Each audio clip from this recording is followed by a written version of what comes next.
quite possibly one of the most troubling but also fascinating books that I've read in recent history is this book, Amusing Ourselves to Death by Neil Postman. Let me tell you about this book because this book is crazy. So it was written in 1985. For reference, Ronald Reagan was the president. It was the same year as The Handmaid's Tale. And in this book, he talks at length about how our society is becoming obsessed with beauty standards and how we have moved away from a society that primarily prides itself and works through its arguments through words and dialogue and, the written word, and how we've moved to screens. This is in 1985. He's talking about how we're becoming so obsessed with beauty. He's talking about how we're only listening to people and their ideas if they're beautiful.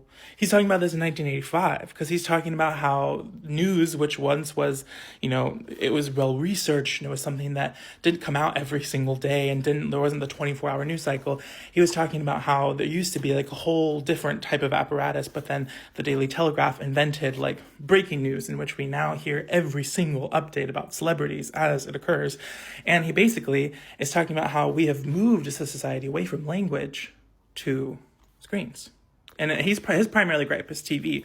But I'm like, if this man could see how much more things have progressed, if this man could see the Kardashians or what Netflix, he would faint. He would faint. It's called Amusing Ourselves to Death. You must read it. It's so interesting. And it was published in 1985, but I feel like it's more relevant today than ever before.